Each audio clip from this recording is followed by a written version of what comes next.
पिता समेत कीन निज नाम,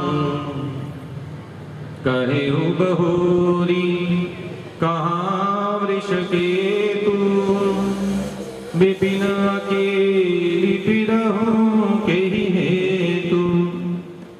कि मैं राजा रामचंद्र दशरथ पुत्र आपको वंदन करता हूँ, आप अकेले इस वन में कहाँ भ्रमण कर रहे हैं, और मेरे जो पिता तुल्य गुरु श्री महादेव कहाँ हैं? ओ राम जी ने प्रणाम किया। प्रणाम माते। सीता का स्वरूप देखकर भी वे उनको पहचान गए हैं। तब सती को बड़ा ही खेद हुआ कि ये जो शिवजी ने मुझे कहा था कि इसके संदेह नहीं, ये सत्य है, ये तो परब्रह्म है, अंतर्यामी है, जो सीता का रूप लेने के बाद भी मुझे पहचान गए हैं। इसलिए जब कोई बात पर कोई मना करे तो स्त्री को नहीं करना चाहिए, पति का कहना मानना चाहिए। बड़े लोग कोई बात करें तो उसमें संदेह नहीं करना चाहिए। विवाह में वचन यही आता है, 7 वचन स्त्रियां लेती हैं पति से। तो उस समय में पति भी एक वचन कहता है कि एकाकी न चरा, यानी एकांत में आपको किसी प्रकार से अकेले नहीं जाना चाहिए। स्त्रियों की कुछ मर्यादाएं हैं, उनका पालन करना चाहिए, उससे कुछ न कुछ कष्ट उत्पन्न होता है। हर व्यक्ति का जो धर्म है उस मर्यादा के अनुसार उसको रहना चाहिए। अब सती ने विचार तो कर लिया, अब पुनः लौटी, लेकिन हताश हो गई, उदास हो गई। राम जी को उन्होंने पूछा कि आप जो है शिव जी के प्रणम में क्यों हैं, क्या कहा? तो राम जी ने सती जी को कहा कि एक समय शिव जी ने विश्वकर्मा जी को बुला करके एक महल बनवाया। कहां पर? गौशाला। शिव जी भी तपस्या करते हैं गौओं के सानिध्य में। शिव जी ने बाणासुर को 12 गौएं प्रदान करी थी। जब बाणासुर ने उनकी तपस्या की, वो 12 गायें इतनी सुंदर रष्टपुष्ट थी कि वो सारा ऐश्वर्य देने में समर्थ थी। और राजा बाणासुर की पुत्री का विवाह श्री कृष्ण के पुत्र के साथ, अनिरुद्ध के साथ हुआ था। तब उसने वो दहेज में गायें उनको नहीं दी, खूब गायें, 1 लाख गायें और दी, लेकिन वो 12 गायें बाणासुर ने उनको नहीं दी थी। कृष्ण ने मांगी कि मुझे तो यही 12 गायें दहेज में चाहिए। तो भगवान तो शिव जो है वो गौ भक्त, बहुत बड़े गौ भक्त, और उन्हीं का एक चिन्ह गौवत्स वृषभ उनके साथ सदैव रहता है। तो भगवान ने गौशाला में एक सिंहासन मंडप बनवाया, सब देवी देवताओं को, किन्नरों को, यक्ष गंधर्व तीर्थ सबको बुला करके वहां स्थापित किया। भगवान विष्णु का वहां पर पूजन करके प्रणाम किया। मम वंद्यम ध्वजम विष्णु जातः सर्वं शृणोदयः। और भगवान विष्णु के वहां पर पूजन करके उनको 3 वर दिए, इच्छा शक्ति, लीला शक्ति और नित्य स्वतंत्रता, कि आप अपनी इच्छा से सर्वत्र रूप धारण कर सकते हैं, सर्वत्र लीलाएं कर सकते हैं, किसी भी समय आप किसी भी लोक में विचरण कर सकते हैं। इसलिए भगवान विष्णु जो है उन्होंने वहीं पर निवास किया और उसका नाम बना गोलोक धाम, और वह श्री हरि का निवास है। इसीलिए तब से लक्ष्मीपति गोपाल कहलाए हैं। उन्होंने गोपालन के लिए श्री कृष्ण अवतार लिया, और अभी मैं लीलावशी राम रूप में अवतार लेकर के लीला कर रहा हूं। अब सती जी पुनः शिव जी के पास गई। शिव जी ने कहा कि हो गया काम। तब सती जी ने कहा कि नहीं महादेव तो ऐसे ही गई थी। अब वहां उन्होंने संदेह किया, यदि पुनः मैं कहूं कि नहीं परीक्षा ली और इतना वृतांत हो गया तो ये मुझ पर नाराज होंगे। सती ने कहा कछु न परीक्षा लीनी गोसाई की न प्रणाम तुम्हारी न, कि मैंने तो आपके ही तमाम उनको प्रणाम कर लिया, अपने वहां से लौट आई, मैंने कोई परीक्षा नहीं दी। लेकिन महादेव समझ गए कि इन्होंने असत्य का भाषण किया है, झूठ बोला। अब शिव जी ने विचार किया कि इन्होंने सती ने सीता जी का रूप, जो मेरे आराध्य हैं, उनकी स्वरूपा अर्धांगिनी का रूप धारण करके आप कैसे पुनः मैं अपनी पत्नी मान लूं? ये तो स्वरूप पुनः बदल गया। उस शरीर में मेरी भक्ति उदय हो गई है, वहां पर पुनः पति पत्नी का प्रेम उदय नहीं हो सकता।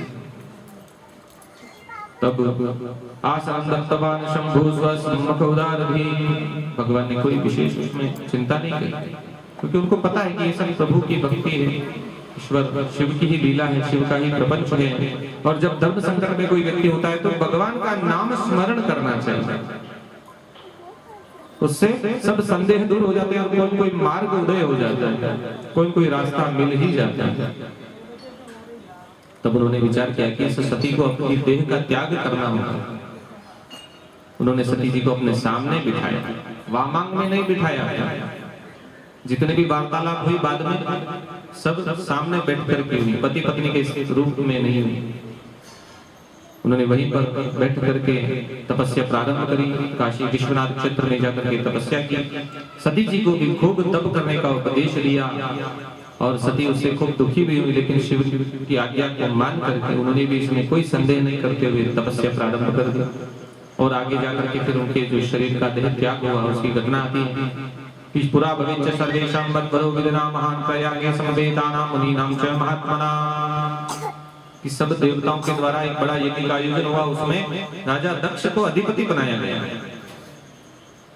तो जब अधिपति विराजमान हो, कोई मिनिस्टर आए, कोई नेता आए, कोई बड़ा आदमी आए, तो सब छोटे लोग उठ करके प्रणाम करते हैं, खड़े हो जाते हैं, सम्मान करते हैं। शिव जी भी वहां विराजमान थे। राजा दक्ष अधिपति जो है वो आए, सब देवताओं ने उनका सम्मान किया। राजा दक्ष प्रसन्न हुए, लेकिन शिव जी समाधिस्थ रह गए।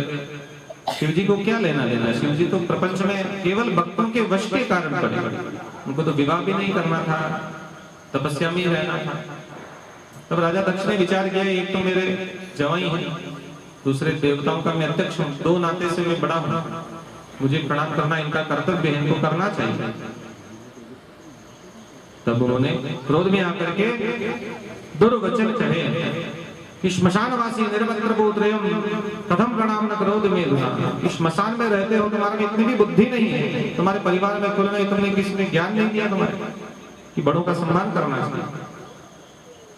रुद्र जी को श्राप दे दिया कि तुमको देवताओं की सभा से बहिष्कृत कर देंगे। अभी शादी ब्याह होता है तो ये कथा तो सबको सुनाती है कि राजा दक्ष ने राजा महादेव को श्राप दिया कि आज से तुमको बहिष्कृत कर देते, जाति से बाहर कर देते। नंदी जी क्रोधित हो गए, कैसा कैसे हो सकता। उन्होंने उलाहना दिया दक्ष को, रे रे शर महामूढ़ दक्ष दृढ़ मते गया। और राजा दक्ष को श्राप देने के लिए नंदी उद्धत हुए, लेकिन शिव जी ने रोक दिया कि ये बड़े हैं, इनका सम्मान करना चाहिए, क्रोध नहीं करना चाहिए, किसी का अपमान हमारा धर्म नहीं है। इन्होंने जो किया इनकी मति के बुद्धि के अनुसार किया, हमें हमारे मति के अनुसार हमारे स्वभाव को नहीं छोड़ना चाहिए। नंदी जी को समझा दिया और उस स्थान से प्रस्थान कर राजा दक्ष ने पुनः एक बड़े यज्ञ का आयोजन किया। अब आयोजन क्या, केवल दिखावा किया कि अब महादेव को मैंने जो जाति से बहिष्कृत किया, ये सब मैं जगत को बताऊंगा। तो एक यज्ञ का आयोजन किया, सब देवी देवताओं को बुलाया, सबको निमंत्रण किया। यज्ञ का हुआ था, आजकल जो बोलते हैं कनखल, वहां पर तीर्थ है, वहां पर उस यज्ञ का आयोजन हुआ। वहां पर सभी ऋषिगण आए, दधीची ऋषि भी आए। तो उन्होंने कहा कि शिव जी यहाँ नहीं है तो यज्ञ कैसे हो सकता है। तब राजा दक्ष ने दधीची को भी खूब दुर्वचन कहे कि यज्ञ का मूल तो विष्णु है, विष्णु को हमने बुला लिया है, नारायण यहाँ उपस्थित है, आप यज्ञ करिए, शिव जी से क्या काम है, उनसे कोई लेना देना नहीं। तब दधीची ऋषि ने भी दक्ष को श्राप दिया कि तुम्हारा नाश हो जाएगा, तुम्हारा ये यज्ञ निष्फल हो जाएगा। लेकिन उन्होंने बात सुनी, अनसुनी कर दी, दूसरे ऋषियों को बुला करके यज्ञ प्रारंभ कर दिया। यज्ञ प्रारंभ हुआ, सब देवी देवता उस यज्ञ में जाने लगे। रोहिणी चंद्र देवता जब विमान से कैलाश के ऊपर से निकले तो सती जी ने देखा कि कहाँ जा रहे हैं, तैयार होकर बुलाया, पूछा, बोले आपके घर में यज्ञ है, आपको पता नहीं है, निमंत्रण नहीं दिया। तब सती ने विचार किया, मेरे पीढ़ में काम हो रहा है तो निमंत्रण की क्या जरूरत है, जाना ही चाहिए। लेकिन बिना निमंत्रण के जाने पर दुख होता है, कोई कोई कष्ट होता ही होता है। शिव जी ने कहा कि भाई नहीं जाना है, लेकिन स्त्री का हट भी कुछ मानना पड़ता है, बालक हो तो उसका भी हट मानना पड़ता है, योगी कोई हो तो उसका हट भी मानना पड़ता है, किसी न किसी तरीके से मनाना पड़ता है। सती के मन में हुआ हो गया, जाऊं नहीं जाऊं, पति तो मना कर रहे हैं, मन में भी इच्छा है, पीढ़ का काम, संशय हो गया। तब महादेव ने कहा, देखो जैसी तुम्हारी रुचि हो वैसा करो, इसमें कोई जोर जबरदस्ती नहीं, तुम्हारा मन माने उस काम को करो, कोई चिंता नहीं। तब सती जी को यज्ञ में भेजा, नंदी जी को साथ भेज दिया, 60,000 गण साथ भेज दिए कि जाओ इनके साथ व्यवस्था देखो। यह शिव और सती का अंतिम मिलन। इसके बाद दोनों फिर कभी नहीं मिले। तब भगवान ने तो विचार कर लिया, अच्छी बात है, मेरी तो गृहस्थी गई, आराम से भजन होगा, सब विघ्न खत्म हो गए, अब केवल भगवान का भजन ही मेरा एकमात्र कार्य है। क्योंकि उनका तो परम लक्ष्य ही तपस्या करना है, तो वो तो मन में विचार करके ठीक है, जो हो रहा है वो भगवान की इच्छा से हो रहा है। अब वहां गई सभी तो उनका कोई सम्मान नहीं हुआ, उनकी माता ने भी उनको देखा लेकिन कुछ पूछा नहीं, अच्छा स्वागत सत्कार कुछ भी। राजा दक्ष ने भी पूछा कि क्यों आई, मैंने तो बुलाया नहीं। तब भी उन्होंने मन में सोचा कोई बात नहीं, माता पिता हैं, व्यस्त हैं, कार्य का भार है, मन में ऐसा हो सकता। लेकिन जब वो पूजा स्थान पर गई, एक स्थान पर, तो वहां देखा कि शिव जी का निमित्त कोई पूजन नहीं है, सब देवताओं की पूजा हो रही है।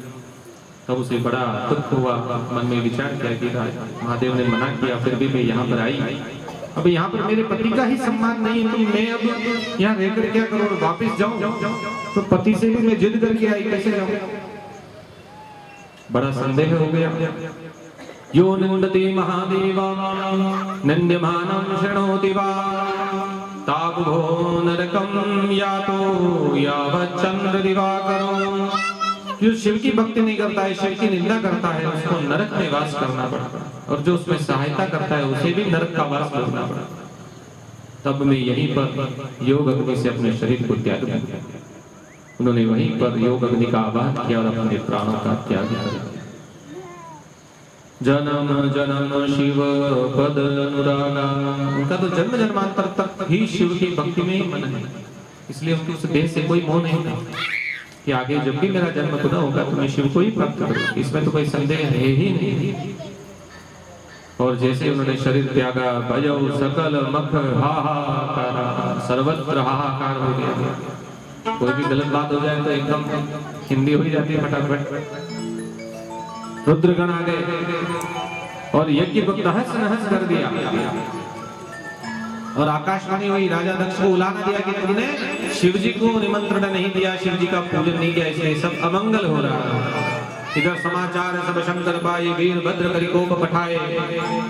महादेव को समाचार मिला, क्रोधित हुए, अपने सिर के बाल से वीरभद्र को उत्पन्न किया, साथ में महाकाली को उत्पन्न किया, और सब सेनाओं को आज्ञा दी कि जाओ राजा दक्ष के यज्ञ का विनाश कर दो। इधर सारे देवता भयभीत हो गए कि सेना महादेव के आगे अब कोई बचाने वाला नहीं, सब विष्णु की शरण में गए कि आप इस यज्ञ के मूल हैं, आपकी ही सन्निधि में यज्ञ हो रहा है, हमारी रक्षा करिए। तब भगवान विष्णु ने भी संशय किया कि सुदर्शन चक्र भी अब इसमें काम नहीं कर सकता, लेकिन उन्होंने हार नहीं मानी। उन्होंने कहा मेरा कर्तव्य है कि मैं यज्ञ का पालन करता हूँ, इसलिए तुम्हारी रक्षा में जब तक संभव होगा तब तक करूंगा। तो विष्णु जी और शिव गणों में भी खूब युद्ध हुआ, और उन्होंने भी, भगवान विष्णु ने हार मान ली कि मैं भी भक्ताधीन हूँ, दक्ष ने मुझे बुलाया इसलिए मुझे आना पड़ा, और यज्ञ में आवाहन किया, किसी ने भक्त ने बुलाया तो आना ही है, काम करना ही है। तो मैं भी शिव जी की तरह भक्ति के वश में हूँ, मुझे भी क्षमा करें, मैं राजा दक्ष की रक्षा जब तक संभव होगा तब तक करूंगा। सारे देवताओं को बुला करके खूब घनघोर युद्ध हुआ, लेकिन फिर भी वह रुद्रगण पराजित नहीं हुए, सब देवता इधर उधर भाग गए, सब ऋषिगण यहाँ से पलायन कर गए, सारा यज्ञ तहस नहस कर दिया, और राजा दक्ष का सिर मरोड़ करके उसको मृत्यु दंड दे दिया, यज्ञ में भस्म कर दिया, सिर निकाल कर पुनः कैलाश पर चले गए सारे ग्रह, सब देवता इधर उधर।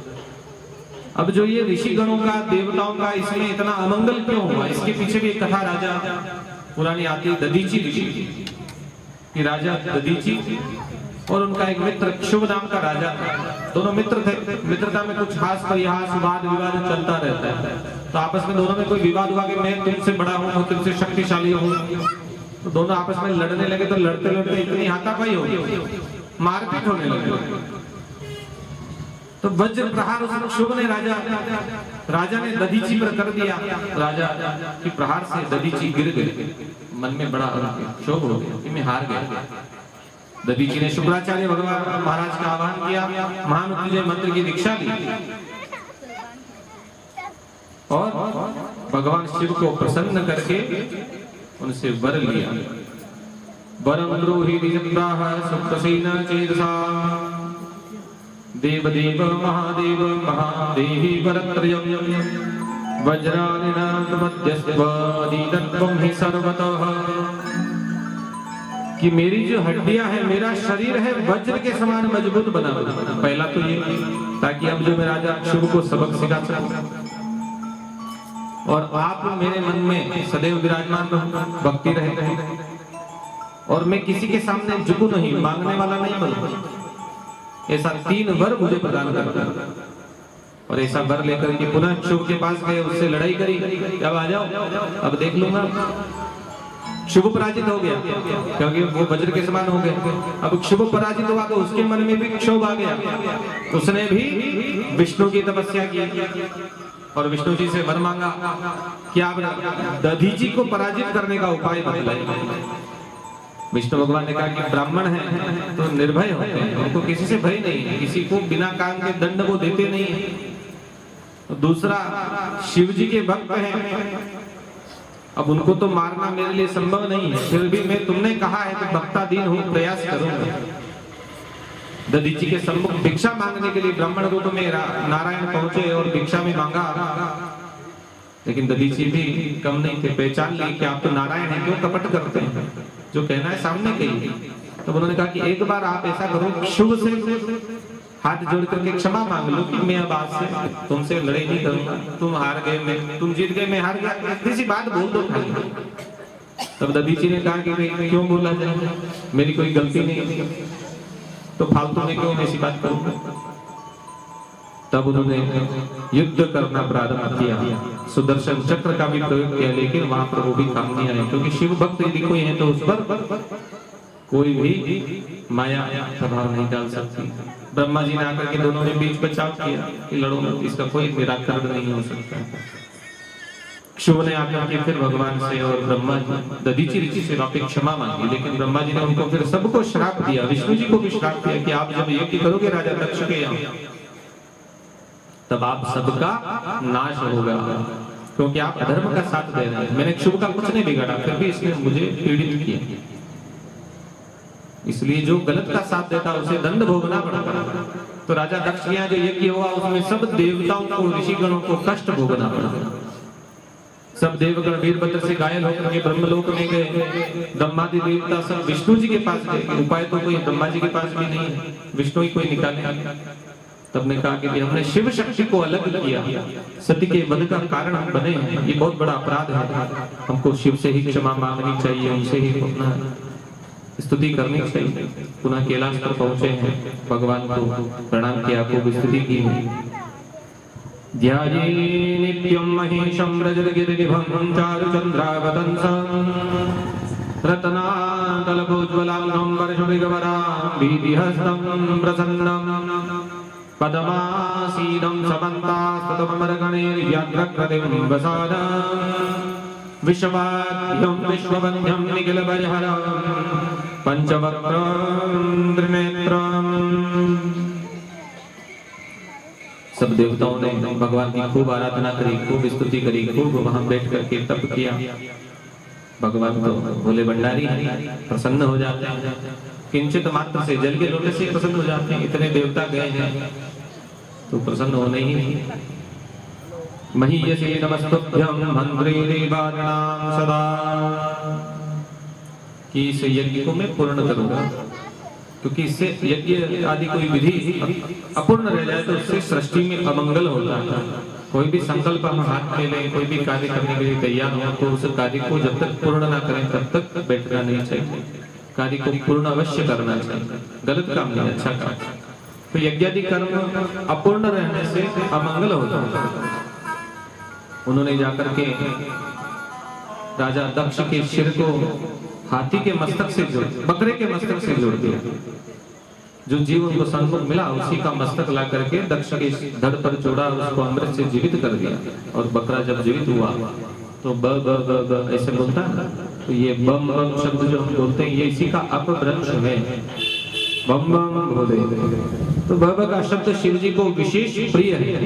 तो यदि कभी हम मंदिर जाएं तो सीधा जो गाल होता है हमारा, इस पर अंगूठा और तर्जनी अनामिका, इस अंगुली से कुछ दबा करके ऐसे बजाना चाहिए। इससे शिव प्रसन्न होते हैं। बम बम बोलना तो एक लौकिक कला हो गई आजकल, लेकिन इस तरह से यदि शब्द किया जाए तो उससे शिव जी प्रसन्न होते। राजा दक्ष जीवित हुए, यज्ञ की पूर्णा होती हुई, सबने मिलकर के भगवान शिव को प्रणाम किया है, भगवान से क्षमा मांगी। नमामि विश्वेश्वर विश्वरूपम पुरातनं ब्रह्म निजात्मरूपम नमामि सर्वं भवभावभारं परात्परं शंकरमानतोस्मि। बारंबार भगवान को प्रणाम किया और शिव जी ने ब्रह्मा दक्ष को आशीर्वाद दिया कि मैं ब्रह्मांड का अधिपति हूँ, लेकिन भक्तों के अधीन हूँ, भक्तों के अधीन होकर के समस्त कार्यों को करता हूँ। भक्त भगवान को विशेष प्रिय है। 4 तरह के भक्त बतलाए गए। एक तो आर्त यानी किसी प्रकार से दुख से ग्रस्त हो, कोई पीड़ा से ग्रस्त हो, कोई कष्ट से ग्रस्त हो, वह आर्त भक्त है। कोई कष्ट में पड़े और उस समय भगवान को याद करे तो भगवान उसकी जरूर सुनते हैं। ग्रह ने जब गज को जल में पकड़ लिया तब उसने आर्त भाव से, पूर्ण करुणा के भाव से, कष्ट में पीड़ित होकर भगवान को आराधना, लेकिन कब की 1000 साल तक तो दोनों ने खूब छुड़ाने का प्रयत्न किया, गज और ग्रह, लेकिन नहीं छूटा पेड़। सब जो उसके साथी थे, अन्य हाथी, वो सब भाग गए कि अब इसको तो मरना ही है, छोड़ गए। तब उसने आर्त भाव से उस तालाब में लगे हुए एक कमल के फूल को सूंड से पकड़ करके ऊपर उठा करके और भगवान को आवाज लगाई, नारायण नारायण श्री हरि, खूब स्तुति की। तो आर्त भाव से जब भगवान को कोई याद करता है तो भगवान जरूर उसकी रक्षा करता है। तो भक्त में आर्त भक्त जो है उनकी तो भगवान सुनते ही। द्रौपदी ने भी जब चीरहरण हुआ आर्त भाव से कृष्ण को याद किया, और कोई मुझे नहीं बचा सकता। जब आर्त भाव आता है तब केवल एक ही शरणागति दिखती है, ये ठाकुर जी, ये महादेव ही मुझे बचा सकता है। तब जो भक्ति है वह बड़ी प्रबल हो जाती है। दूसरे प्रकार के भक्त हैं जिज्ञासु, जो कुछ पूछते रहते हैं, ज्ञान की आकांक्षा रखते हैं। जैसे सब ऋषिगण, शौनकादि ऋषि सूत जी महाराज से पूछते हैं कि भक्ति कैसे करें, मार्ग बतलाइए। नारद जी ब्रह्मा जी से पूछते हैं कि मुझे भक्ति का उपदेश करिए, उसके अनुसार फिर हम भक्ति करते हैं। ये जिज्ञासु भक्त हैं। कुछ है अर्थार्थ, ये आजकल सबसे ज्यादा होता है, कुछ न कुछ लाभ मिलेगा उसके लिए भक्ति करते हैं। कोई टाइम खराब चल रहा हो, घर में कोई क्लेश हो, परिवार में कोई तनाव हो, कोई पीड़ा हो गई, रोग हो गया, व्यापार में घाटा हो गया, पंडित जी के पास गए, जन्म पत्री दिखाई, साहब आपका ये ग्रह कमजोर है, इनको मनाइए, इन देवताओं का अभिषेक करिए, महादेव का अभिषेक करिए, हवन करवाइए, पूजा करिए, दान करिए। ये अर्थ यानी लोभ के लिए भक्ति। ऐसे भक्त भगवान को विशेष प्रिय नहीं है, क्योंकि जब जरूरत पड़ती तभी याद करते। घर में भले अगरबत्ती नहीं लगाएंगे, लेकिन कोई कष्ट आ गया तब मंदिर की दौड़ लगना शुरू हो जाती, खूब दान पुण्य शुरू हो जाता है। ऐसे भक्त भगवान को विशेष प्रिय नहीं होते। जो आर्त भक्त है वो सबसे ज्यादा प्रिय है, उसके बाद जिज्ञासु, अर्थार्थी सबसे तीसरे नंबर पर, और सबसे ऊपर कौन है? ज्ञानी। जिनको ज्ञान है, शिव तत्व का ज्ञान है, प्रभु के परम तत्व का ज्ञान है, भगवान के स्वरूप का जिनको ज्ञान है, वो भक्त भगवान को सबसे विशेष प्रिय है। क्योंकि वो समझते हैं कि भगवान का स्वरूप कैसा है। भगवान तो घट घट में निवास करते हैं, वो हर चीज में, हर वस्तु में, हर क्रिया में, प्रतिक्रिया में भगवान का ही दर्शन करते हैं, भगवान को ही उसका भाव रूप समझते हैं, उनको भजन करने के लिए सदैव तैयार रहते हैं। ऐसे भक्त भगवान को विशेष प्रिय होते हैं। राजा दक्ष का यज्ञ पूर्ण हुआ, सब देवता प्रसन्न हुए, सर्वत्र सृष्टि में खूब आनंद हुआ। ज्ञानी जनों को भी अगम्य ये शिव लीला का वृत्तांत आपके सम्मुख शिव पुराण में कहा गया। और ये जो भक्ति है बड़ी दुर्लभ है, बिना प्रयास के लिए मिल रही है, इसका लाभ आपको लेना चाहिए। तो एक तो आप अपने घर में आयोजन कराओ तो खर्चा करना पड़ेगा, पंडित जी को बुलाओ, व्यवस्था करो। ये तो बहती गंगा में हाथ धोने का अवसर है, अधिक से अधिक लाभ ले, और भगवान तो अनायास भक्ति से मिल जाता है। यहाँ तो थोड़ा सा ही प्रयास करना है, घर से चलकर यहाँ तक आना है केवल, इससे आपको इतना लाभ मिल रहा है। तो पाटेश्वर महादेव तो यही विराजमान है 24 घंटे, हमेशा उनको जल जरूर चढ़ाएं, मंदिर में जो व्यवस्था है उनमें सहयोग करते रहे, ताकि भगवान की जो मूर्ति है, इनकी जो मर्यादा है, पूजन का जो क्रम है, इसमें कोई विघ्न ना हो। यहाँ जो व्यवस्थाएं चलती है उसमें अपना सहयोग करते रहे, निरंतर भगवान की भक्ति स्वयं करें, परिवार में बच्चों को सिखाएं, संस्कारवान बनाएं। ऐसा नहीं कि केवल कागज पे शहद लिख दें और उसको चाट लें तो शहद का स्वाद आ जाएगा, नहीं आएगा। शहद की मिठास तो खाने पर ही पता चलेगा,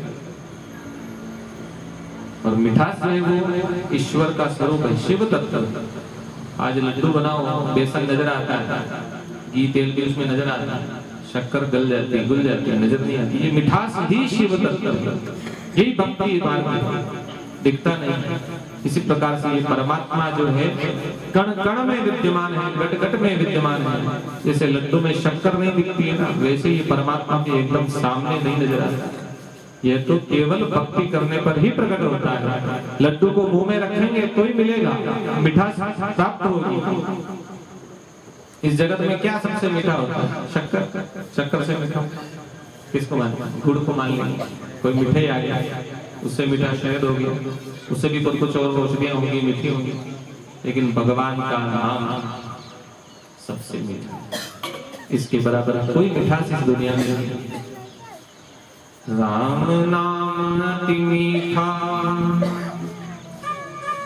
राम नाम अति मीठा है, कोई गा के देख ले,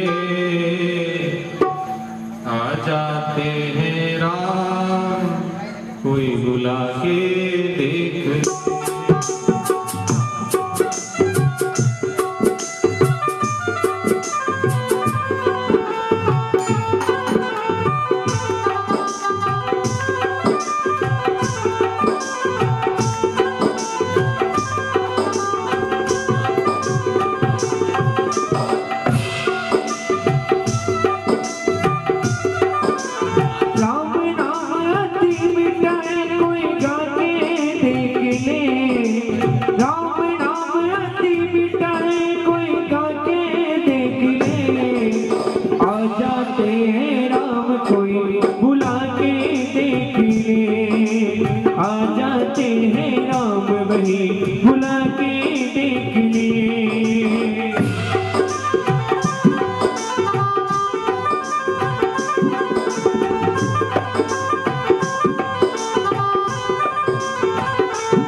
जिस घर में अहंकार वहाँ मेहमान कहाँ से आते हैं, जिस मन में अभिमान वहाँ भगवान कहाँ से आते हैं।